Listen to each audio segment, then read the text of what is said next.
당원 여러분, 한국 스포츠당 총재 최동호입니다.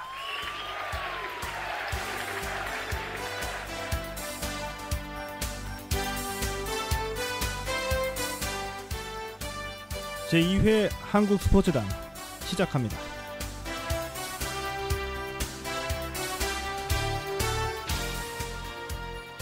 마산, 진해, 창원이 통합된 통합 창원시의 정치적 이해 관계로 인해서 NC 다이노스의 홈구장 건립이 차질을 빚고 있습니다.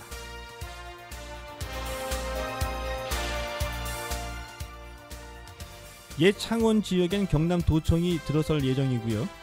옛 마산 지역에는 창원시청이 지어진다고 합니다. 그럼 진해도 뭔가 있어야 될 것 아니냐? 그래서 이 통합 창원시가 NC의 홈구장을 진해에 지으려고 한다는 얘기입니다. 나눠먹기죠. 진해에 야구장이 있으면 안 된다는 법 물론 없습니다. 하지만 진해는 이 마산이나 창원에 비해서 접근성이나 기반시설이 현격하게 떨어진다고 합니다. 이 삼성전자 이건희 회장의 말이 생각납니다. 95년에 베이징에서 우리나라 정치는 4류, 공무원은 3류, 기업은 2류라는 말을 해서 한국 사회를 단 한마디로 정리했는데요. 하나 덧붙이고 싶습니다. 한국 스포츠는 어디쯤 갈까요? 이 국가대표 수준만큼은 세계 1류 아닌가요? 이 정치가 스포츠의 발목 잡는 일 제발 없었으면 합니다.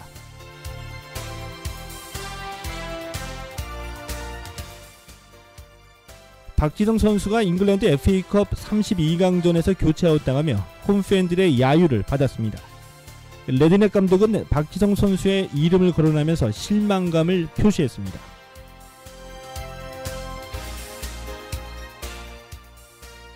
이날 이 퀸즈파크 레인저스가 3부 리그 팀에 패하면서 16강 진출에 실패했습니다. 자, 우리나 잉글랜드나 이 잘하면 충신, 못하면 역적, 이 한 경기 한 경기 결과에 감정이 폭풍 치는 것은 다 이 똑같은 것 같습니다. 못하면 욕 얻어먹을 수도 있죠. 또 비난받을 수도 있고. 자, 그런데 여기에서 우리가 애국심을 발동시켜서 인종차별, 외국인 선수 차별 이런 거 갖다 붙이면은 오바겠죠. 이 박지성 팬 여러분, 이 경거망동, 분기탱천, 이 좌충우돌 하지 마시고 이 냉정하시길 부탁드립니다. 이 퀸즈파크 레인저스의 이 홈팬들 다음 경기에서 박지성 선수가 골 넣으면 또 언제 그랬냐는 듯이 박지성 응원가 있죠. 이 지성팍 싱글 이거 부르면서 또 난리치겠죠. 유치한데 유치한 거 알면서도 난리 부르스 추는 거 이게 바로 스포츠의 맛이죠. 지난 26일 열렸던 프로농구 레전드 올스타전 관중이 지난해에 비해서 크게 감소했습니다.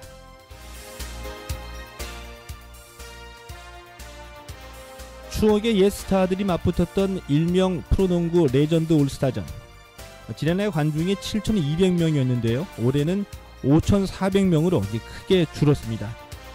2011년에 연고대 농구 스타들의 라이벌 매치가 재미를 좀 봤죠. 그랬더니 2012년에도 이 KBL 레전드 매치가 열렸고요. 올해도 또 레전드 매치가 개최됐습니다. 이 은퇴한 레전드도 좀 가끔씩 봐야지 재밌는 거지. 이 때만 되면 레전드가 나와서 웃고 뛰고 하면 약발이 떨어지겠죠. 자, 레전드 형님들, 내년부터 신비주의 컨셉 갖고 숨어 지내다가 이 갖고 있는 추억은 좀 비싸게 팔아주세요.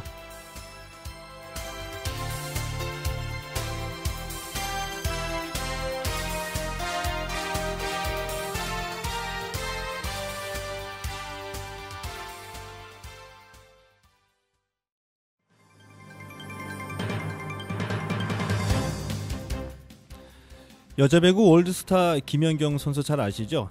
지난해 해외 진출과 관련해서 소속 구단인 흥국생명과 전쟁 같은 감정 싸움까지 벌였습니다.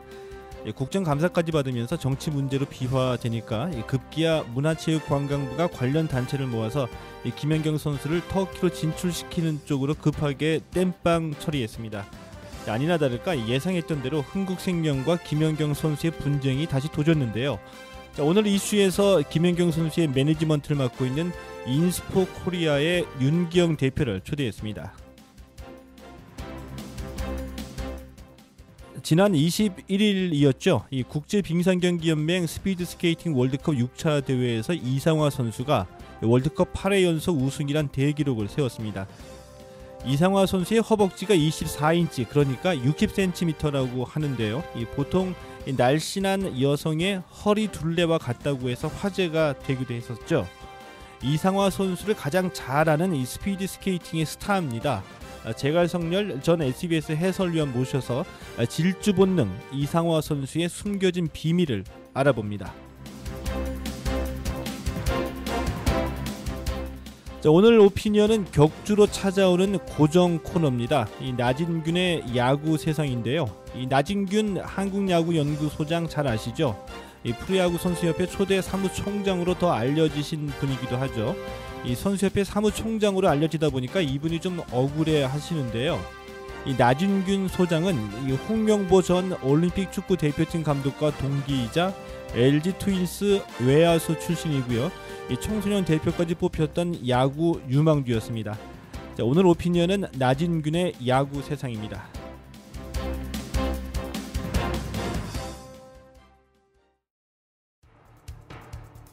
(3회) 연속 올림픽 톱10 WBC 준우승 월드컵 16강 원더풀 뷰티풀. What the fuck is this? 여러분은 지금 본격 스포츠 시사 프로그램 최동호의 한국 스포츠단과 함께하고 있습니다.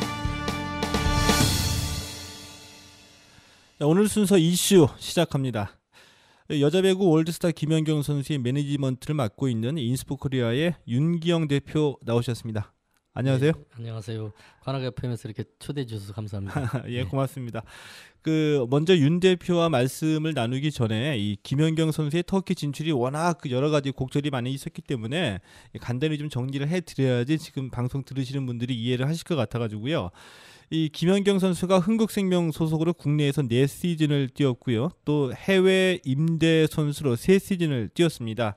이 현행 국내 규정으로는 이 국내에서 6년을 뛰어야지 자유계약 선수가 되기 때문에 이 국내 규정상으로는 김연경 선수가 이 자유계약 선수는 아닙니다. 자, 그런데 이 김연경 선수가 이 국제관례상 이 해외 임대 기간도 자유계약 선수 취득 연한에 포함된다고 주장하면서 지난해 이 터키 페네르바체와 계약을 맺었고요. 이것이 문제가 돼가지고 국정감사까지 받았는데요. 지난해 10월 22일이었죠. 이 문화체육관광부와 관련 단체가 중재를 했고 이때 3가지 결정사항이 있었습니다.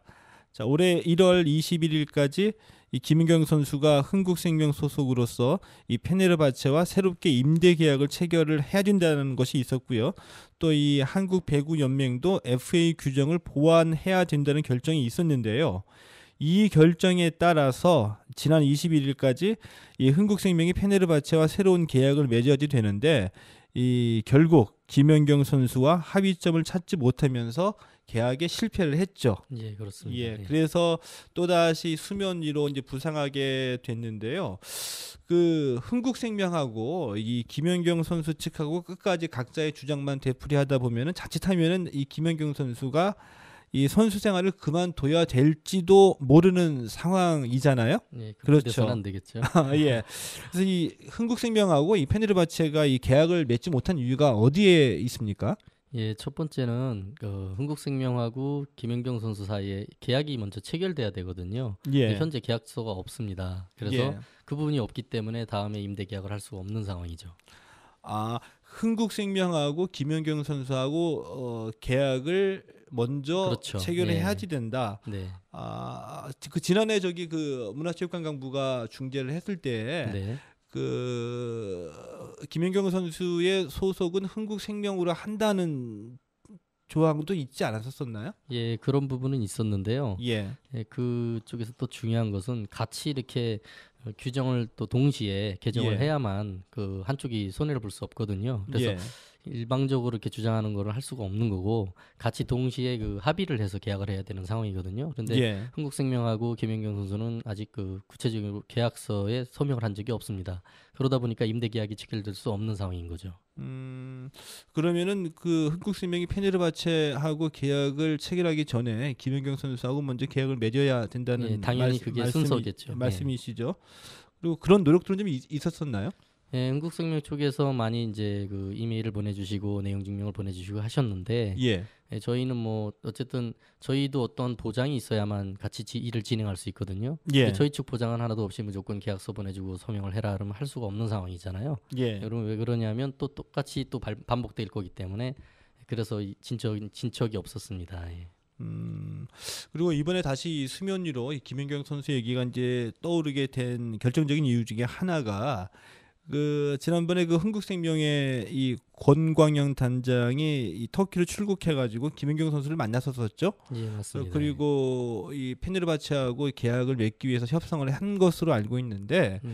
이 자리에서 흥국생명의 이 보도 자료랑 주장에 따르면은 이 권 단장께서 그 2년간 해외에서 뛰고 그 후에 이 국내로 복귀한다라는 제안을 했는데 김연경 선수가 이 안을 거부했던 것으로 알려졌거든요. 예, 그것은 예. 사실이 아닙니다. 일단 권광용 단장이 김연경 선수랑 개인 면담을 요청을 했고요. 예, 그 자리에서 그런 제안을 하셨다고 그랬는데 김연경 선수한테 확인한 결과 그런 말씀을 하신 적이 없다고.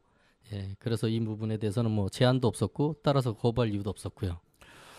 근데 그게 이제 이렇게 지켜본다기보다도 이렇게 주위에서 봤을 때 좀 이해가 안 가는 부분이기도 한데 지난해에도 이게 흥국생명이 이제 그 프로 배구 구단이고요. 이제 김연경 선수도 이제 월드스타로 유명세를 갖고 있는 선수인데 이제 공식적인 어떤 그 협상과 관련해서 중요한 제안과 관련해서는 양측의 주장이 상반된 경우가 많이 있었거든요. 네. 뭐 이게 개인 간의 그냥 사소한 얘기면 그럴 수도 있겠는데 그래서 흥국생명도 그 프로 배구의 한 구단 단장이 터키까지 가서 협상을 했다고 한다면은 그 얘기는 뭐 사실일 거라고 생각을 하는데 그걸 이제 그거를 이제 그 이후에 그 상반된 주장을 하셨잖아요. 예, 저희가 뭐 김연경 선수랑 직접 제가 통화를 했고요. 예. 저희 또 현지 매니저가 현지에 있고 그 예. 당시 그 자리에 있었고요. 예. 권광용 단장님이 직접 김연경 선수랑 면담을 요청을 해서 얘기를 했는데 그런 제안을 한 적이 없다고 하니까 예, 저희로서는 뭐 저희 그 김연경 선수하고 그 저희 매니저 말을 믿을 수밖에 없죠. 예. 그러면은 일단 이게 김연경 선수가 우리 그 윤 대표께 확실하게 그런 2년 해외 진출하고 국내로 복귀한다는 제안은 흥국생명으로부터 없었다라고 얘기를 없었습니다. 했다. 예. 그렇게 알겠고요. 그리고 당장 또 김연경 선수 쪽에서는 좀 급한 게 좀 있잖아요. 그 지난해 발급받았던 그 ITC 국제 이적 동의서 이게 1년짜리였었죠. 네. 이게 이제 기한이 묶여 있었고 그리고 이 김연경 선수가 이 흥국생명 소속으로 이 페네르바체와 새로운 임대 계약을 맺지 못하면은 다음 시즌에는 이 국제 이적 동의서를 발급해주지 않겠다라고 얘기를 했거든요. 네. 결정 사항 중에 하나이죠. 예. 그래서 만약에 지금과 같이 해결을 보지 못하고 간다고 한다면 국제 이적 동의서가 발급되지 않는 상황이 올 수도 있기 때문에 김연경 선수가 선수 생활을 계속 이어나가지 못할 상황이 될 수도 있고요. 자, 이럴 경우에는 최악의 경우이기는 하지만 국내로 복귀를 하실 생각이신가요? 아니면 계속 해외에서 이 지금 하시는 주장들을 계속 주장하시면서 이 자유계약 신분으로 해외 진출을 노력하고 하실 예정이신가요? 예, 원래 애초에 문제가 없었던 계약이었기 때문에요. 예. 네, 국제적으로는 그때 자유로운 신분이 맞았거든요. 예. 작년 6월 30일 날 흥국생명과 계약이 종료됐고요. 예. 예, 7월 6일 날 페네르바체에 계약을 체결을 했습니다. 예. 그래서 문제 없는 계약을 했었기 때문에 해외에서 활동을 하는 거는 뭐 당연하다고 생각을 하고요. 예. 예, 코보 규정상 그 4시즌 뭐 지금 뛰었다고 하고 6시즌이기 때문에 2시즌 남았다. 예. 그 부분은 들어와서 지키면 되는 거거든요. 예. 네, 그걸 어긴 게 아닙니다. 아직. 그래서 뭐 저희는 당연히 해외에서 활동을 해야 된다고 생각하고요. 예. 또 배구 관리상 ITC가 지금 1년짜리였는데 이제 원래 1년씩뿐이 안 됩니다. 배구는 예. 단연 계약을 하더라도 무조건 1년씩 다시 해야 되거든요. 예. 예, 그래서 그런 상황인 것이고 그래서 애초에 문제 없는 계약이니까 그걸 존중해야 된다고 저희는 생각을 합니다. 지금 말씀하신 내용을 들어보니까 지금 말씀하신 내용을 들어보면 이게 쉽게 끝나지는 않겠다. 워낙 그 뭐라고 할까요? 뭐 신념에 차 있고 주장하시는 근거를 다 대고 계시고 그런데 그 주장이 흥국생명 쪽과는 워낙 상반되기 때문에 그 느낌이 좀 쉽게 풀리지도 않겠다는 생각이 드는데 국내로 돌아와서 활약하실 생각은 없으신가요? 예, 일단 뭐 해외에서 충분히 활동을 하고요. 예. 예, 돌아올 때 지금 코보 규정상 2시즌 남아 있는 것을 예. 와서 지키면 되는 거거든요. 코보 규정은 코보 내에서 지켜지면 그건 지키는 거거든요. 예. 해외에 나갈 때 그것이 따라다니지는 않습니다. 예, 해외 다닐 때는 계약 기간만 중요하거든요. 계약 예. 기간이 종료되었느냐 아니느냐. 그 김연경 선수가 이번에 그 한국생명 단장께서 가셔가지고 협상을 할 때 그 해결책 중에 하나가 페네르바체로의 완전히 이적도 하나의 해결책 중에 하나이죠. 근데 제안을 했었다고 얘기를 들었는데 이적료 차이 때문에 결말을 맞지 못했다고 하는데 페네르바체와 한국생명이 이적료에 대한 그 이견을 합의를 보고 김연경 선수가 페네르바체로 완전 이적하는 것도 해결책 중에 하나가 되진 않을까요? 그렇게 되면 뭐 좋은 일이겠지만요. 예. 현 상황상 사실 좀 많이 그 어려운 일입니다. 왜냐하면 배구 시스템상 모든 선수들이 그 1년 아니면 2년 계약을 많이 합니다. 한국에 예. 들어오는 외국인 선수도 마찬가지고요. 예. 한국에 들어오는 외국인 선수 중에서 무슨 이적료를 주고 데려온 선수가 있나요? 제가 보기에는 없는 걸로 알고 있고요. 예. 그러다 보니까 뭐 야구 쪽하고 비교를 하면 포스팅 시스템처럼 유현진 시스템 뭐 이런 걸 생각을 하시는데 배구는 그런 시스템이 안 돼 있고요. 그래서 어떤 계약 기간이 남았을 때 어떤 뭐 팀을 옮긴다거나 이랬을 때 이제 위약금이나 이적료나 뭐 아니면 임대를 했을 때 임대료가 생길 수 있는 것이지. 예. 그리고 갑작스럽게 뭐 그동안 한 번도 얘기 안 하시다가 가서 계약이 지금 계약서가 없는 상황에서 어떤 걸 요구하신다면 그거는 사실 상대편에서는 굉장히 당황할 수 있는 얘기입니다. 그래서 뭐 제가 보기에는 이적 금액의 차이가 아니라 애초에 그 인식 자체가 차이가 있는 것입니다. 자, 이 마지막으로 그 김연경 선수가 이 해외 진출 문제로 갈등을 겪을 때 많은 분들이 이제 걱정하셨던 부분이기도 하거든요. 이런 문제 때문에 좀 경기력이 저하되지 않을까 고민했었었는데 김연경 선수 현재 뭐 기대했던 것보다는 좋은 활약 보여주고 있죠. 현재 컨디션하고 어떻게 지내는지 좀 간단하게 좀 부탁 좀 드리겠습니다. 예. 지금 뭐 김연경 선수는 현지에서 어머님도 계시고 어머니가 가 계시군요. 좀 지난달에 가셨고요. 그래서 예. 또 통역도 있고 저희 또 현지 매니저가 있고 그래서 뭐 불편 없이 잘 지내고 있고요. 예. 그제 뭐 어제 경기 보셨다면은 예. 어제는 좀 살살 뛰었는데 바크프 방크하고 일방크하고 이렇게 경기할 때 다 잘하고 있고요. 예. 근데 무릎이 좀 흥국생명이 예전에 2005년부터 있을 때 그때 무릎 수술을 4년간 3번 했거든요. 예. 좀 아직 그게 문제가 좀 있어서 그 부분만 좀 조심한다면은 뭐 문제가 없을 것 같습니다. 잘 지내고 있습니다. 네, 이 해외 진출에 따른 분쟁과는 관계없이 이 김연경 선수의 경기력은 이렇게 좋은 컨디션 유지했었으면 좋겠다는 그런 바람도 있습니다. 김연경 선수의 소속사인 인스포 코리아의 윤기영 대표였습니다. 고맙습니다. 예, 고맙습니다. 감사합니다. 예. 3회 연속 올림픽 톱10 WBC 준우승 월드컵 16강 원더풀 뷰티풀 What the fuck is this?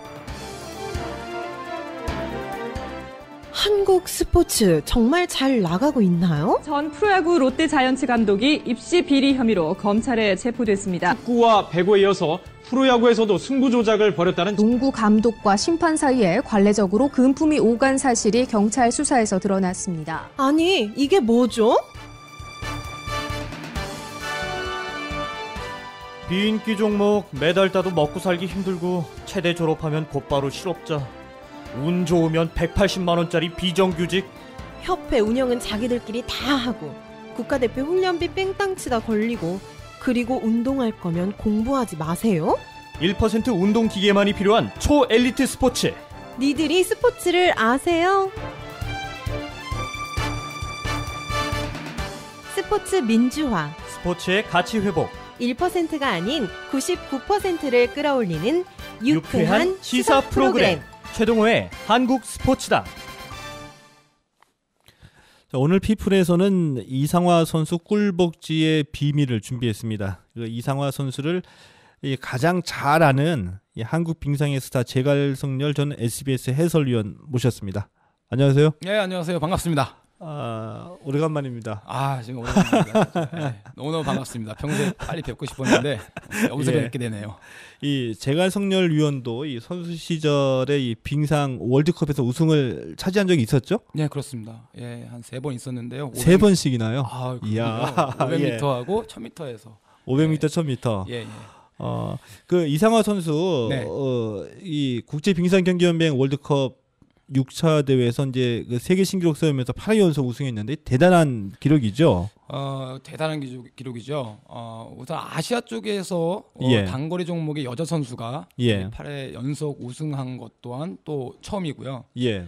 예, 세계에서는 단연 이 부분 갖고도 상당히 모든 스케이터들이 놀라고 있는 그런 예. 상황입니다. 예.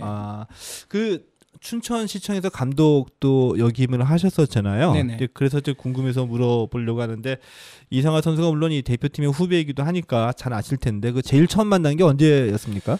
이상하 선수는 이제 어릴 때부터 운동하는 모습을 쭉 봐오다가요. 어렸을 때부터요? 예, 뭐 초등학교? 네네, 초등학교 때부터죠. 뭐 초등학교 때부터 상당히 고된 훈련을 하는데 예. 이 선수는 이 엄청난 고된 훈련도 초등학생 같지 않게 모든 훈련을 따라하는 것을 봐서 예. 상당히 그때 놀랬던 적이 있었습니다. 그리고 제가 이제 2003년도에 제가 국가대표팀 감독을 맡을 시기에 처음으로 제가 발탁한 시기가 이제 이상화 선수를 그때 처음 대표팀 국가대표로 처음 선발한 예. 게 제가성렬 예. 그러시군요. 예, 그렇습니다. 그러면은 뭐 나름의 가능성을 보셨다는 얘기인데 처음 봤을 때 첫 느낌 뭐 얘는 되겠다 뭐 이런 거 좀 받으신 거 있으셨어요? 물론이죠. 초등학교 때부터 운동화 왔을 때 첫 번째로 이제 느꼈을 때는 뭐 체력적인 측면이나 기술적인 측면에 대해서 이제 유독 이 친구들 되겠다가 아니라 예. 이 선수의 성격이나 이 정신 상태를 보고도 예. 얘는 끝까지 해내는 그런 자질이 있구나. 예. 그런 것을 제가 이제 미리 파악을 했었고요.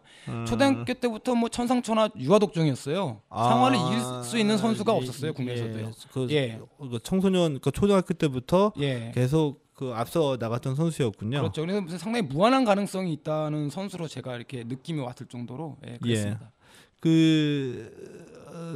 워낙 뭐 잘했던 선수니까 그럴 수도 있겠지만 뭐 얘는 되겠다, 뭐 가능성이 있다 이런 거 보셨을 충분히 있었을 것 같고 또 뭐 이상화 선수가 인기도 많잖아요. 뭐 얘는 예쁘다, 뭐 이런 느낌도 처음에 받으셨나요? 아니 그런 거는 솔직히 못 받았습니다.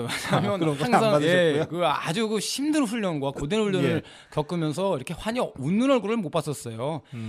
이제 이상화 선수가 알려진 거는 이제 밴쿠버 2010년도 밴쿠버 올림픽을 그랬죠. 통해서 알려졌잖아요. 상당히 그 선수의 매력은 상당히 웃으면서 항상 털털하게. 성격이 너무너무 좋거든요. 웬만한 남자 성격보다 더 좋아요. 상당히 긍정적이고 낙천적인데다가 그런 어떤 얼굴의 표정이 상당히 매력적인 아이예요. 좀 자신감 있고 당당하고 털털하고 그래서 이제 그 그렇죠. 남자친구도 오픈을 했더라고요. 네네. 그러면은 이렇게 초등학교 때부터 이제 뛰어난 성적을 거뒀는데 일찍부터 보셨었고 물론 이 본인의 그 후천적인 능력도 뒷받침이 돼야 되는데 이 선수가 또 타고난 재질도 있어야 되잖아요. 그렇죠. 어렸을 적에 보셨을 때 이상하 선수가 이 타고난 장점은 뭐라고 생각하세요? 우선 아까도 말씀드렸다시피 이제 사실 그래요. 운동 선수가 이제 참 이렇게 1% 안에 들기 위해서는 타고난 어떤 신체적인 운동 신경이 이제 겸비가 돼야 되잖아요. 우선 그 운동 신경이 상당히 타고났고요. 또한 아무리 재능을 타고나서라도 노력하지 않으면 안 되잖아요. 근데 그 이제 첫 번째로는 이제 선생님이 말해주는 거를 갖다가 뭘 말해주면 그 흡수 능력이 상당히 빨라요. 그걸 받아들이는 능력이 또 탁월합니다. 그리고 이제 정말 혹독한 연습이고 정말 죽을 것 같은 그런 극한 고통도 아주 인내력 있게 참아내는 모습이 있어요. 그런 아주 그 소위 좀 심하게 말하면 약간 독종이다. 그럴 정도의 아주 끈기와 인내가 있는 선수였기 때문에 장점으로 말한다면 정말 그 한 부분이 제일 큰 장점이 아닌가 저는 이렇게 꼭 보고 싶습니다. 독종이고 인내가 강하다 이런 걸로 봐서는 이 여자 제갈성렬이다 이렇게 뭐 그렇게 표현하셔도 뭐 무관하죠. 괜찮습니다. 좋은 말씀이셨습니다. 이번에 그 이상하 선수의 8회 연속 우승의 그 비결을 두고서 언론에서 이제 대개 보면은 세 가지를 분석을 했거든요. 첫 번째는 체중을 줄였다. 두 번째 허벅지 근력을 키웠다. 그리고 이 스트로크 수를 늘렸다. 이 세 가지를 이제 이 비결로 꼽았는데 이런 분석이 좀 동의는 하시나요? 대체적으로 동의는 하는데 이제 요것 중에 처음 말씀드릴 수 있는 건 스트로크 부분 같은 경우에는 사실 이제 그 직선 주로를 10개에서 하다가 12개 정도를 늘렸다는 것은요. 장단점이 있습니다. 그런 것들을 마찰력을 많이 가했을 때 그 스트로크 이 전체적으로 이제 100% 먹었을 때는 이롭지만 예. 마찰력을 가하지 못하고 그냥 스트로크수만 계속 증가가 된다 그러면 예. 그러니까 쉽게 말하면 다람쥐 쳇바퀴 돌듯이 그냥 제자리에서만 머무르는 거거든요. 예. 그런 부분에서는 절대적인 될 수 없고 예. 이상호 선수가 좀 체중을 줄인 거는 사실입니다. 줄이고 체중장 무게를 줄이고 근력을 강화시켰기 때문에 스피드가 증가가 되면은 우리는 이제 곡선 주로를 돌잖아요. 예. 그렇게 되면 원심력에 의해서 이제 바깥으로 튀어나가게 되죠. 예. 그런 부분에서 체중을 줄임으로 해가지고 근력으로 내 체중당 몸무게를 극복할 수 있도록 그래서 곡선을 아주 효율적으로 돌아갈 수 있게끔 몸 상태를 만들어 놓은 거죠. 그런 원리라 그러면 체중을 빼고 근력을 이렇게 늘렸다는 것에 대해서는 아주 성공적으로 이제 성공을 한 거죠. 예. 요 스트로크라는 단어는 그 스피드 스케이팅에서 이제 주로 사용을 하고 수영에서도 사용을 하는데요. 이 스트로크는 이 선수들이 그 한 발 한 발씩 치고 나가는 그 횟수를 말씀드리는 걸로 이렇게 이해를 해주시면 좋을 것 같고요. 네. 그리고 저도 일반적으로 생각할 때 이 체중을 3kg 정도 줄였다고 생각하는데 무조건 줄이는 게 이게 도움이 될까 하는 의문이 있었거든요. 왜냐하면 이렇게 이 가속이 붙는 것도 몸무게가 좀 있으면 가속 붙일 수 있는 파워하고 이것은 비례한다고 생각이 들거든요. 그래서 이 체중 줄였던 게 비교를 많이 뽑았는데 이 체중을 줄였다는 게 이 스피드 스케이팅 선수에게는 어떤 의미인가요? 사실 이제 이게 우리가 그 스피드 스케이팅이 이제 겨울 스포츠라서 이제 실외에서만 이루어졌잖아요. 근데 이제 한 15년 전부터 이제 실내 경기장으로 이제 자꾸 변경이 돼갑니다. 바람하고 싸워야 되고 거친 추위와 싸워야 되고 그러다 보면 얼음도 강해진 상황에서 동부아파에 있는 이제 골략 같은 큰 선수들 그런 선수들이 이제 힘이 있고 또 테크닉 좋으니까 그 선수들이 상당히 우세했는데 이제 실내로 전환이 되면서 얼음도 되게 좋아지고 상당히 패스트 아이스가 돼서 상당히 좋아지고 그다음에 클랩 스케이트라는 것이 이제 생겨나면서 상당히 초과학적으로 원리를 이용해서 스피드를 증가하는 스케이트가 탄생이 됐어요. 그 스케이트를 신는 상황에서 이제 동굴아파 선수들이 이제 실내가 되고 그 스피드가 증가가 되면서 그 코너를 돌아가는 데 있어서 큰 선수들은 그 코너를 효율적으로 못 들어가고 다 바깥으로 이렇게 튀어나가는 현상이 일어나죠. 몸무게도 있고 워낙 크기 때문에 원심력에 의해서 나간다. 그렇죠. 자, 그렇게 되면서부터 이제 어떤 현상이 벌어지냐면 키는 커더라도 몸이 크게 비대하게 되기보다는 좀 스키니하면서 장근육이 발달되고 또 스피드 지구력이 발달되는 근력으로 봐서 이제 스피드 스케이팅 선수들이 상당히 날렵한 그 사이즈가 됩니다. 그러니까 실내 스피드 스케이트장이 생겨서 국제대회가 여기서 실내에서 치러지게 된 것이 결정적인 환경적인 요인이 됐겠군요. 그렇죠. 그러면서 아시아존에 있는 선수들도 강한 얼음과 강한 바람과 맞대응하지 않고 그냥 그 스피드만 들어가기 위한 프로그램 전향이 되면서 이제 패턴이 바뀌어갔죠. 우리 제갈성렬 위원께서 전성기가 이제 97년 그 정도 95년부터 2000년까지 그때는 그때도 실내지 않았었나요? 실내도 있었고 실외도 있었습니다. 그래서 실내가 되면서부터 이제 저희들이 이제 제가 이제 조금 이제 두각이 나타나기 시작했죠. 그 이상화 선수의 꿀벅지가 이제 화제가 또 되고 있거든요. 근데 이 이상화 선수가 꼭 아니더라도 이 스피드 스케이팅 선수 보면은 허벅지가 워낙 굵어가지고 딱 이 스케이트 타는 선수다라는 걸 좀 구별이 한눈에 봐도 다 알 정도였었는데. 물론 운동을 많이 하니까 근육이 발달돼가지고 허벅지가 발달이 되는 건데 24인치 그러니까 60cm라고 그래요. 이게 보통 이 좀 그 날씬한 여성분들 허리 둘레하고 똑같다고 하는데 이 허벅지 근육이 키우면 키울수록 좋은 건가요? 어떤 또 이 관계가 있죠? 그렇지 않습니다. 아까도 말씀드렸다시피 저도 이제 제가 1m 70에 75 키에 선수 때는 75kg가 나갔었는데요. 제 허벅대도 28.5인치였어요. 28.5인치요. 근데 이제 그 아까도 말씀드린 근육량도 상당히 그 몸무게 체중에 이제 그 부합이 되거든요. 근데 그 근육의 양도 크다고 해가지고 이제 좋은 것도 아니고요. 이제 근육의 성질이 있어요. 쉽게 말씀드리면 단거리적인 요소와 장거리적인 요소가 있는데 사실 단거리 선수 측에 있는 선수들이 대부분 그 근육량이 큽니다. 왜냐하면 한 번에 폭발적인 힘을 쓰기 때문에 그런 그 비대하게 만드는데 지금은 그래도 너무 크게만 만든다고 좋은 게 아닙니다. 왜냐하면 스피드 지구력이 그만하면 떨어지기 때문에 그것을 이제 스피드 지구력 쪽에 관련돼서는 이제 약간 중간 정도의 훈련 프로그램을 통해서 너무 비대한 것보다는 적절한 상황에서 만드는 것이 좋다 이렇게 말씀드릴 수가 있어요. 예. 그 이상화 선수 오늘 얘기한다니까 좀 궁금해하시는 분이 좀 물어보더라고요. 이 그 허벅지가 크다고 하니까 네. 이상화 선수 바지 살 때 혹시 네. 안 맞아가지고 바지는 다 맞춰 있는 거 아니냐? 맞습니다. 예. 맞나요? 예, 왜냐하면 스피드 스케이팅 선수들이요. 예. 저도 그랬고요. 저가 이제 허리가 30이었는데 36인치 바지를 사야 허벅지하고 엉덩이가 맞아요. 그러다시피 이제 그 모든 스케이트 선수들은요, 뭐 상하도 마찬가지고 예. 허리에 맞춰서 바지를 못 삽니다, 저희들은. 그게 예. 스피드 스케이팅 선수의 애환이라고 예, 그렇습니다. 볼 수 있겠네요. 입고 싶은 바지는 못 입습니다.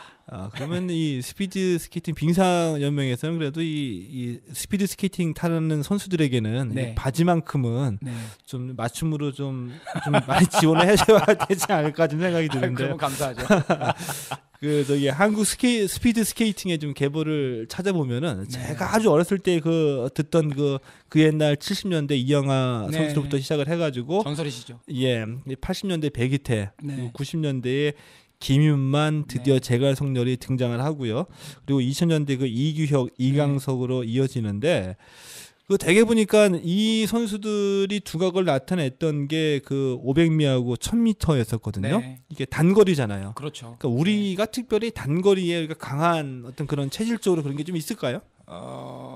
그럴 수밖에 없는 것이요. 이제 1,500m, 뭐 3,000m, 5,000m 이렇게 10,000m 이렇게 남자 경기가 있는데요. 예. 체력적인 측면에서 저희가 따라갈 수가 없었어요. 예. 예. 단거리적인 부분은 우리가 이제 파워를 키우고 선천적인 순발력을 통해서 또 기술을 합양해서의 어떤 훈련을 함으로 해서 이제 탑까지 가는 데는 성공했지만 예. 그 이상을 가는 데 있어서는 상당히 그 체력적인 요소가 상당히 크게 저희들의 어떤 장애물이 됐었던 거죠. 그로 인했는데 이제 아까 말씀드렸듯이 실외에서 실내로 전향이 되다 보니까 예, 이제 그런 것들이 조금씩 이제 가능성을 열어두는데 마침 2010년도에 우리나라의 이승훈 선수가 또 1000m에서도 이제 금메달 따는 쾌거를 이룩했죠. 그게 좀 기대 설마 그럴까 했는데 1000m에서 금메달 따냈죠. 저는 현장에서 진짜 울지 않을 수 없었고 막 그 2010년 밴쿠버 때 샤우팅하면서 그때 뭐 이제 전혀 상상할 수 없는 종목에서 우리나라 선수들이 해주고 있기 때문에 과연 뭐 기적이라고 이렇게 말씀드릴 수가 있었던 거죠. 그러니까 좀 전에 내가 말씀드렸던 그런 요인들로 통해서 이제는 아시아 쪽에 있는 선수들도 이제 장거리에 버금가는 이제 희망을 갖고 이제 하게 된 거죠. 그 마지막으로 질문 하나만 더 드릴게요. 그 스피드 스케이팅이 특히 그 훈련이 힘들다고 제가 어마어마하게 힘들죠. 네. 그렇죠. 그래서 그 평소에 그 스피드 스케이팅 선수들의 훈련은 어떻게 이루어지는지 일단 그 어마어마하다는 게 좀 말씀 좀 한번 해주시죠. 사실 이제 1년 중에 저희가 이제 시즌이 11월달에 시작을 해서 그 다음에 3월 중순이나 말에 끝납니다. 모든 세계 대회가 국내 시합까지 통해서 그렇게 되면 한 달 정도 채 쉬지를 못해요. 한 3주 정도를 휴식을 하고 4월 중순이나 말부터 다시 훈련을 들어갑니다. 훈련을 들어가게 되면 이제 점차적으로 다시 체력 이제 훈련을 하게 되고 또 기술 훈련을 하게 되고 또 여름에 또 한 달 정도 전지 훈련을 갔다 와서 스케이팅 연습을 하고 갔다 와서 또 2달 반 정도는 이제 정말 극한의 운동을 다시 체력 훈련을 들어가죠. 그래서 이제 11월 달에 다시 이제 시즌이 들어가는데 사실 이제 저희가 이제 하루에 훈련을 시작하면 새벽에 1시간 반 정도 하고 또 오전에 2시간 반 정도 하고 또 오후에 한 5시간 정도로 훈련을 하거든요. 그렇게 되면은 이제 또 뭐 야간 연습도 있고 그다음에 진짜 어떻게 보면 이가 갈릴 정도로 훈련을 한다고 보시면 돼요. 여름 훈련이 더 힘들죠. 체력 훈련이. 그렇죠. 이제 그 어차피 11월부터는 이제 그 시합 시즌이기 때문에 훈련 상태는 그 전에 다 끝나야 되거든요. 그렇기 때문에 그 여름이라는 그 시간을 통해서 얼마만큼 가치 있고 효율적으로 훈련을 하고 극한 훈련을 감당해내느냐. 그 기간이 상당히 중요하기 때문에 극한의 훈련을 할 수밖에 없는 거죠. 그 정도의 훈련이라고 하니까 이상화 선수 그리고 그 이전에 우리 제갈성렬 위원도 마찬가지고 이 모든 스피드 스케이팅 선수들이 이 칭찬을 받고 스스로 자부심을 가질 만한 자격이 있다고 생각이 듭니다. 그리고 아까 잠깐 말씀드렸는데요. 뭐 제 생각에는 그 빙상연맹 관계자 여러분들께서 이 스피드 스케이팅 훈련 열심히 하시는 분들의 허벅지 이 둘레를 생각하셔서 바지만큼은 좀 어떻게 좀 생각을 좀 해주셔야 되지 않을까. 라고 말씀 다시 한번 드려보고 싶네요. 조금 이제 바람이 있다면 사실 전체적으로 이제 이게 우리나라 그 스포츠 현상이 이제 대두가 됐지만 사실 초등학생들이 많이 부족합니다. 예, 앞으로는 좀 저변 확대가 많이 될 수 있도록 협회는 나서서 좀 모든 관계자분들이 좀 신경을 쓰셨으면 좋겠어요. 예, 알겠습니다. 지금까지 이상화 선수를 이상화 선수를 직접 국가대표 선수로 처음으로 선발하셨던 90년대 한국 빙상의 스타 제갈성렬 전 SBS 해설위원이었습니다. 고맙습니다. 감사합니다. 주 1회 여러분의 스포츠가 시원해집니다. 정치, 경제, 사회 문화가 함께하는 스포츠 시사 프로그램 최동호의 한국 스포츠다.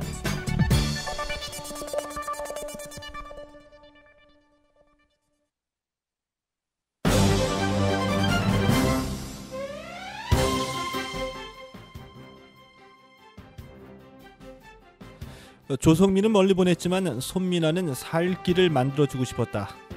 지난 25일 은퇴한 전 프로야구 선수 박재홍 씨의 말입니다.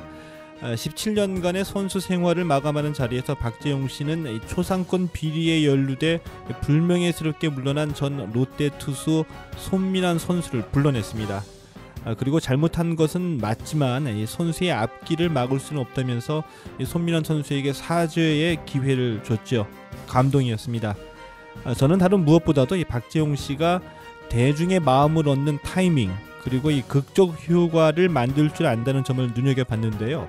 운동선수 이외의 직업에서도 성공할 것 같다는 느낌을 받았습니다. 대개 이런 감각을 갖고 있는 분들이 리더십을 발휘를 하게 되는데요. 이 박재홍 선수 제가 보기에는 심상치가 않습니다. 지켜보고 싶고요. 이 박재홍 씨의 이런 그 아우라 때문이었을까요? NC 다이노스가 이 손민환 선수를 등록시킬 예정이라고 합니다. 프로에 입단한 선수들에게 기본을 가르쳐야 한다는 것은 어떻게 보면은 짜증나는 일이다. 프로농구 10개 팀 가운데 9위로 바닥을 기고 있는 서울 삼성 김동광 감독의 말입니다. 그런데 말이죠. 저는 그 짜증나는 일을 해서 강팀을 만드는 것이 바로 이 감독의 할 일이라고 생각합니다. 제가 지켜봤던 이 명 감독은 승패와 관련해서 이 선수를 탓하는 말을 기자들에게는 절대로 하지 않았거든요.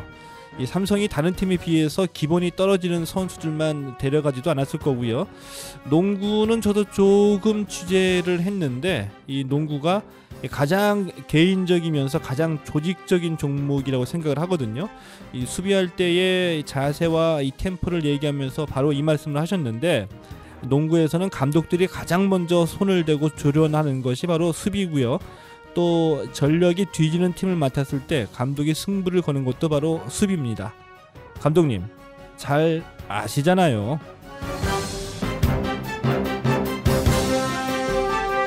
황선홍 격정 토로 J리그가 한국 축구 C를 말린다. 지난 24일자 매경닷컴 MK스포츠에 나온 기사 제목입니다. K리그 포항의 황선홍 감독 얘기를 듣고 쓴 기사입니다. 이 황 감독은 젊은 유망주들이 일본에 진출했다가 오히려 손해를 보는 일이 많다. 그래서 한국 축구 발전에 장애가 된다는 뜻으로 말했습니다. 현재 이 J리그에 진출한 우리 선수들이 2부까지 합치면은 40명에서 50명 정도라고 하는데요. 꽤 많이 가 있죠. 야구도 그랬습니다. 이 박찬호, 김병현의 성공을 보면서 2000년대 초반에 이 유망주들이 모두 메이저리그로 진출했습니다. 이때 한국 야구 망한다는 얘기가 나왔죠. 하지만 10년 고생하고도 대부분의 유망주들이 자리를 잡지 못하면서 이 묻지마 미국행도 저절로 사그라들었고요. 야구 다음에는 여자 골프가 유행처럼 미국 LPGA로 몰려갔다가 고생만 하고 별 볼 일 없었던 선수들이 다시 한국으로 돌아오기 시작했습니다. 이 축구도 마찬가지지 않을까요? 이 J리그 갔다가 실력도 늘지 않고 주전으로 뛰지 못하는 일이 많아지면은 이 무작정 J리그 행도 줄어들겠죠. 이것이 바로 시장을 움직이는 보이지 않는 손입니다.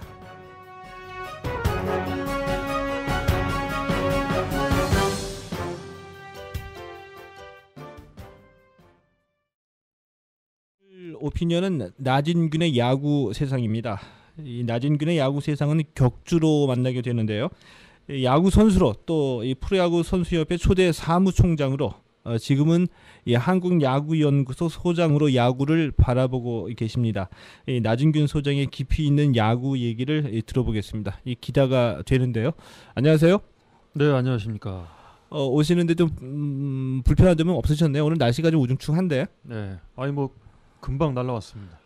예, 고맙습니다. 네. 그 지난 25일이었었죠. 이 회장님 박지영 선수가 결국에는 이제 은퇴를 했습니다. 근데 이 박지영 선수 하면은 뭐 누가 뭐래도 이 화려했던 선수 생활을 했었고요. 또 이 대한민국 야구를 대표하는 이 호타 준족으로 인정받았던 선수잖아요. 근데 은퇴는 좀 쓸쓸했다라고 하는 게 좀 맞는 얘기 같죠. 이 야구 선배로서 박재훈 선수의 은퇴를 보면서 느꼈던 감정은 좀 남다르지 않을까, 뭐 이런 생각이 좀 드는데. 그렇죠. 이게 뭐 적어도 재홍이 정도 되면 지금 벌써 프로 선수 생활 한 20년 가까이 했고, 예. 그동안 야구를 했던 게 이제 30년을 바라보는데, 예. 30년간 뭔가를 하다가 해왔던 걸 놓는다 그랬을 때 그 아쉬움, 글쎄 그 뭐 말로 표현하기 힘들 정도로 아쉬움이 크겠죠. 예, 더군다나 또 잘해왔었기 때문에 예. 예, 더 놓기가 쉽지 않았겠죠. 예, 또 언젠가 한 번은 또 와야 될 일이고 누구나 예. 예, 은퇴라는 건 누구나 다 겪는 거니까 예. 예, 조금 뭐 좀 본인으로서는 아쉽고 힘들겠지만 예. 예, 잘 이겨낼 거라고 생각합니다. 네. 혹시 그 박재영 선수가 은퇴를 하리라는 것을 미리 알고 계셨었나요? 글쎄 이제 은퇴를 할 때라고 생각은 했죠. 근데 본인이 이제 선택을 어떻게 하느냐. 근데 좀 상의를 좀 해볼 만도 했었을 것 같은데. 글쎄 그 친구가 그래도 나름대로 또 박재영 선수가 그또 나름대로 고집도 있고, 예. 본인 주관이라는 게 뚜렷한 선수이기 때문에. 예. 아마 주변에 누가 그렇게 은퇴를 막 그렇게 상의를 해서 결정하고 그러지는 않았을 것 같아요. 본인 생각으로 아마 결정을 했을 거라고 저는 뭐 확신을 하고. 예. 글쎄 이제 더 늦기 전에 본인이 또 이렇게 결정한 것도 또 저는 뭐 타이밍이 괜찮았다고 생각합니다. 네. 뭐 그럴 수도 있죠. 적절한 타이밍이었다고 볼 수도 있겠죠. 네, 그렇죠. 뭐 어쨌든 뭐 프로 선수라는 게 팀에서 불러주지 않으면 예. 더 이상 그 버틴다 그래야 될까? 그것도 예. 사실 모양새가 안 좋을 수도 있는데, 예. 어쨌든 박재홍 선수가 그래도 잘 그 선택을 한 것 같아요. 지금 시점에서. 근데 그런데 좀 안타까운 점은 이 박재홍 선수가 SK에서 나오고 난 뒤에 그래도 선수 생활을 뭐 1년이라도 더 하게 해 보겠다는 이 집념을 가지고 노력을 해 왔었잖아요. 예. 근데 뭐 그 기자회견에서 하는 얘기 들어보니까 1월에, 그러니까 이번 달이죠, 영입 의사를 밝힌 팀도 있었다고 하는데 연락이 끊겼다가 나중에 온 얘기가 힘들다는 답변을 들었다고 그래요. 이것을 네. 두고서 이 선수협회 회장 자리가 이 선수 복귀하는 데 좀 걸림돌이 된 게 아니냐, 이렇게 생각하시는 분들도 많이 계시는데. 충분히 그럴 수도 있죠. 예. 그럴 개연성도 있는 것이고, 아무래도 또 글쎄 회장이란 자리가 나름대로 또 구단하고는 트러블이 생길 수 있는 선수들을 대변해야 되는 자리다 보니까 예. 아무래도 그런 부분이 없다고 볼 수는 없겠죠. 근데 뭐 그것 회장이라는 것 때문에 예. 꼭 어느 팀에서 받지 않았다라고 또 단정 짓는 것도 전 그것도 좀 무리라고 봅니다. 단정 지을 수는 없으나 개연성은 있으나 그렇죠. 단정 짓기는 힘들다. 네. 그럼 뭐 이 지금도 똑같은 취지로 저는 이제 생각에 이 박지영 선수 얘기를 들어보면은 이 구단에서 연락이 왔다가 이 한동안 연락이 끊겼다가 이 뒤늦게 다시 이제 힘들다라는 이 결정을 내렸다는 얘기거든요. 네. 자, 그렇게 되면은 이 결국에 보면은 이 타 구단의 어떤 그 얘기를 들었다거나 아니면은 이 구단 이상의 선에서 제고하라는 얘기를 듣고 이게 바뀐 게 아니냐라는 이 짐작도 해볼 만한데, 이 프로야구계에서 이런 일이 좀 이렇게 좀 그 벌어질 수 있는 그런 구조도 좀 사실은 없다고 얘기하기는 힘들잖아요. 글쎄 뭐 이번에 19단 창단 과정에서도 봤지만 예. 그 프로야구에 워낙 좀 보수적이고 굉장히 좀 배타적인 곳이에요, 사실. 프로야구라는 산업 자체가. 예. 또 아시다시피 지금 뭐 거의 대한민국을 대표하는 이 재벌 그룹들이 다 들어와 있다 보니까 이 프로야구에 대한 굉장히 어떤 그 진입 장벽이 굉장히 높죠. 높죠. 네, 예. 그러다 보니까 당연히 선수들을 받아들이는 구단의 어떤 그런 시각도 좀 굉장히 보수적이고 좀 경직돼 있는 건 사실입니다. 예. 이제 그런 게 영향을 줄 수는 있겠죠. 네. 근데 제가 왜 이런 말씀을 드리냐 하면은 이제 그 전에도 이제 그런 일이 없었다고 볼 수는 없겠는데 이번에 19단 같은 경우에도 이 이사회를 긴급하게 잡아가지고 개최를 할 때 그 승인하는 이사회를 그 하루 전 이틀 전에 가지고 양희영 사무총장의 여러 가지 기재회견 공식적인 자리에서 이 구단주를 의식한 발언들이 굉장히 많이 있었었거든요. 네. 이런 것으로 보면은 뭐 이사회라고 한다면은 이 대표가 참석하는 거니까 실질적인 어떤 야구단의 의사결정의 최종 결정권자라고 볼 수도 있지만 그 이상의 의식하는 어떤 선이 있다. 이런 거는 이제 배제할 수는 없다는 느낌이 들어가지고 말씀을 한번 드려봤고요. 뭐 은퇴 얘기가 나왔으니까 좀 궁금한데 이 나 소장님 같은 경우에는 뭐 언제 은퇴를 하셨나요? 저는 그 92년 시즌 끝나고 나서 이제 그 은퇴를 했죠. 92년도요? 그렇죠. 이제 MBC에서 LG로 바뀌고 나서 이제 제가 이제 LG에서 처음 스카우트한 신인인데, 예, 저 같은 경우는 이제 어깨 부상 때문에 이제 2년만 딱 하고 이제 그만뒀는데, 뭐 그만둘 때 기억 뭐 하기 씁쓸하죠. 근데 오늘 제가 우리 나 소장님께 그 듣고 싶은 얘기가 이제 은퇴에 관한 얘기거든요. 네. 은퇴에 관한 얘기인데 이제 그 상징하는 얘기를 한번 이제 질문 드려볼게요. 그 은퇴를 왜 하셨어요? 그러니까 본인이 먼저 떠올린 겁니까? 아니면 구단에서 얘기를 한 건가요? 본인이 은퇴하겠다고 나서는 선수는 아마 100명에 1명 아니요. 한 1000명에 1명? 1000명이 한 명. 네. 뭐 가까운 예로 예전에 그 송진우 선수 같은 경우도 최고령 투수였잖아요. 그랬죠. 46가지 선수 생활을 한 걸로 제 기억이 나는데 공 하나하나 던지는 게 다 기록이었죠. 그렇죠. 근데 내가 이제 그때도 뭐 이렇게 들어보니까 나 더 던질 수 있다. 나 앞으로 몇 년 더 할 수 있다.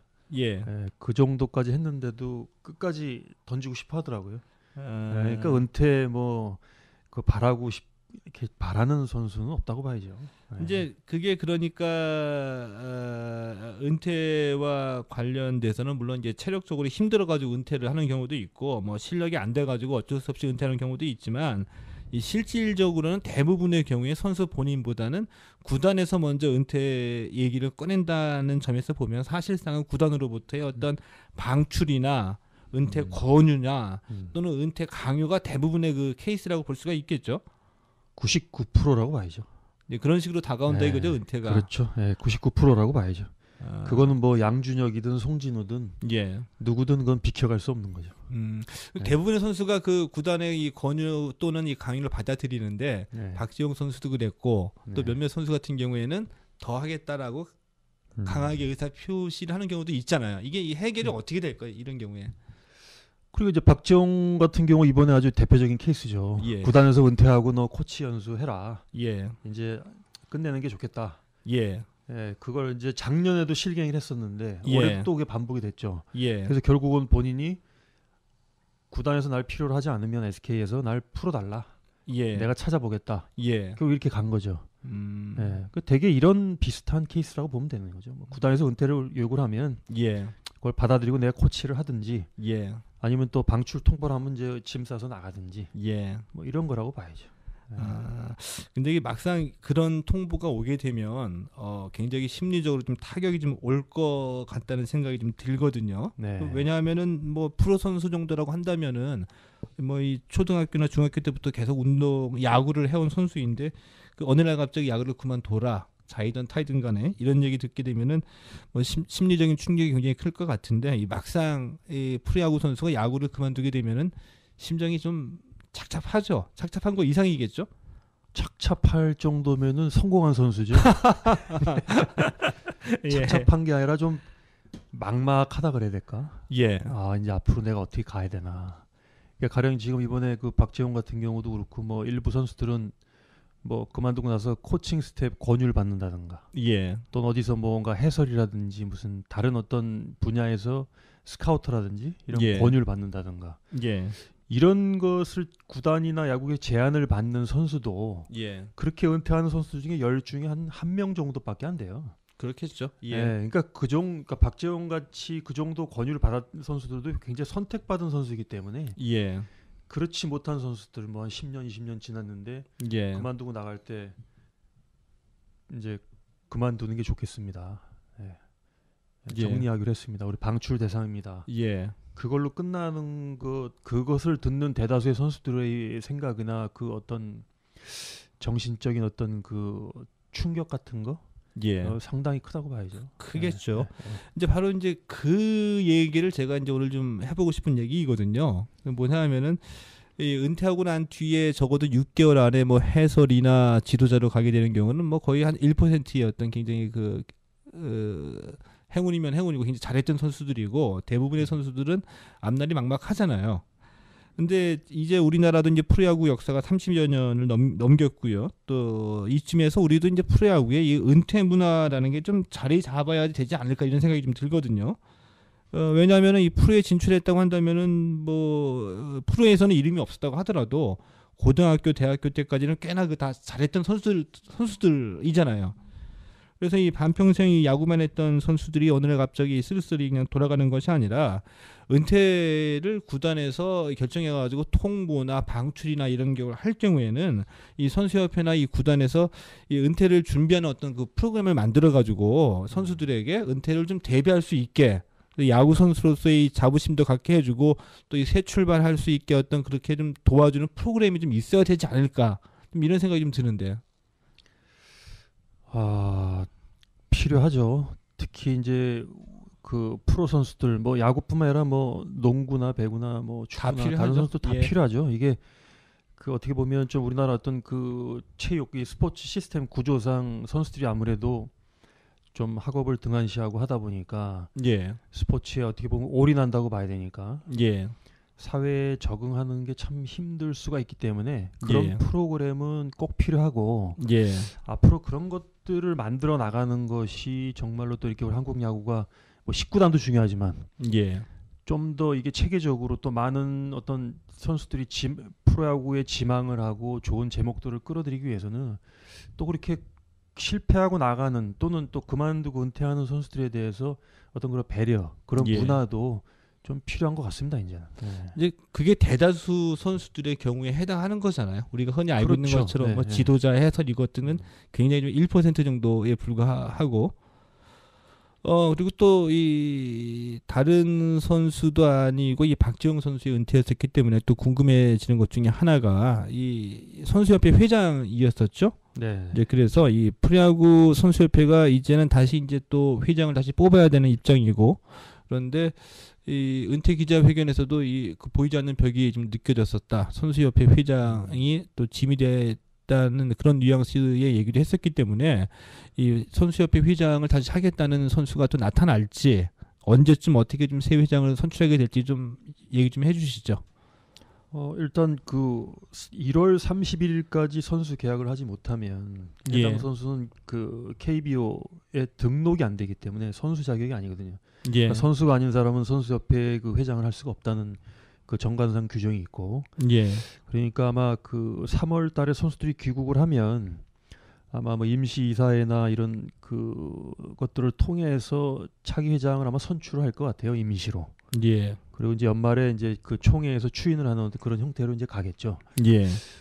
그리고 뭐 선수회장을 이제 과거 이제 어느 정도로 10년 넘게 이렇게 자리를 잡았기 때문에 선수들의 인식도 많이 변화가 됐고 뭐 회장을 뽑는 데 있어서 무슨 큰 진통이나 어려움 그런 건 그렇게 과거같이 그렇게 어렵지는 않을 거라고 저는 생각을 합니다. 간단하게 과거에는 예를 들어서 회장 자리를 놓고 물론 이제 그 선출하는 거지만 이 뚜렷이 나오게 하겠다는 선수들이 많지 않았기 때문에 어느 정도 누가 해야 된다 이런 경우도 있었지만 지금은 그게 아니다. 뭐 이렇게 입후보하는 선수들이 나올 수도 있다. 뭐 이런 뜻으로 받아들여도 될까요? 네, 그 정도까지 이제는 좀 그래도 발전이 됐다고 봐요. 이제 과거 같은 경우는 그 심지어 회장하겠다는 선수들이 없어서 8개 구단의 각 선수 대표들이 공동 대표를 맡는 그런 체제를 한 5년 가까이 저희가 했었는데 그것도 물론 이제 집단 지도 체제라 그래서 또 그것도 나름대로 어떤 대안이 될 수는 있는데 대외적으로 봤을 때는 일단 이미지는 좋지가 않죠. 그렇죠.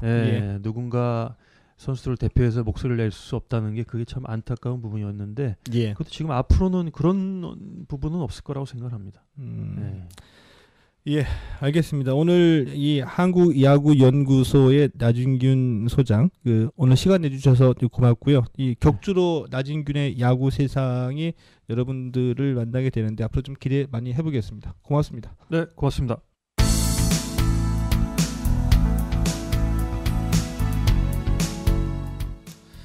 최동호의 한국 스포츠당을 도와주시는 분 소개해드립니다.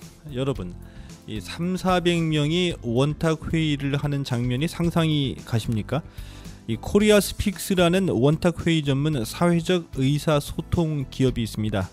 이 한국 축구의 현재와 미래를 주제로 300명의 축구 지도자들이 모인 원탁 회의를 했고요.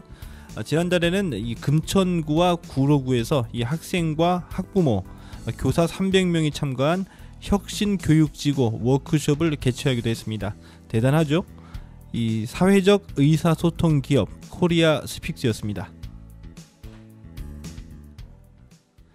요즘 이 북콘서트 많이 하죠. 그런데 이 스포츠를 주제로 한 북콘서트가 있다는 거 아십니까?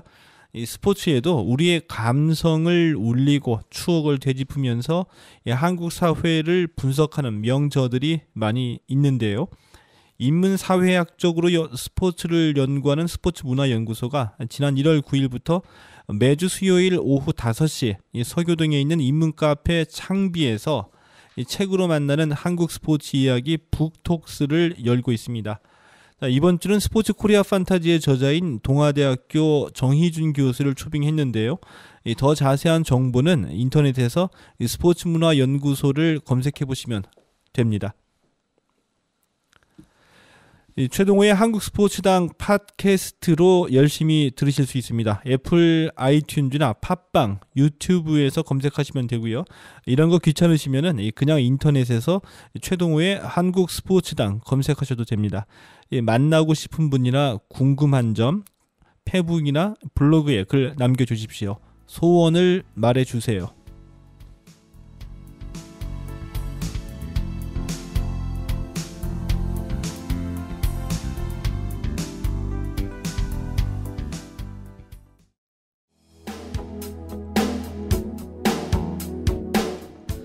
청재님 가라사대 하나, 스포츠를 좋아한다면 공부해라. 스포츠에도 보이지 않는 손이 존재한다. 경제와 정치에 관심을 갖고 스포츠를 바라봐라. 웃고 즐기기만 한다면 주머니 털리는 봉이 될 뿐이다.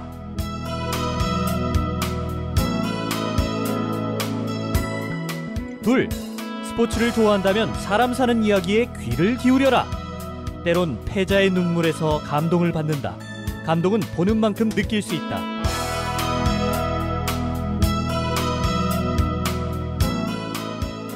셋, 스포츠를 좋아한다면 스포츠의 가치를 생각해라. 페어플레이와 공정성이 최선의 가치이다. 설익은 프로페셔널이 만들어낸 삐뚤어진 프로의식, 결과중심, 승자독식, 황금 만능주의에서 벗어나보자고요. 스포츠의 가치를 회복한다면 세상은 바뀝니다. 스포츠 민주화, 스포츠의 가치 회복, 1%가 아닌 99%를 끌어올리는 유쾌한 시사 프로그램. 최동호의 한국 스포츠당. 자식 키우랴, 집안 돌보랴. 세상에 눈 돌릴 틈 없던 우리 할머니들이 인형극을 시작했습니다. 아동 성폭력 예방 인형극. 나쁜 어른들로부터 아이들도 지키고 세상도 조금씩 바꿔나갑니다. 아동 성폭력 예방 시니어 인형극단 그랜드 파파마마. 우리를 웃고 울리고 영감받게 할 그들의 이야기에 귀 기울여주세요. 너희는 위대한 스토리텔러다. 실버톡 공익광고협의회.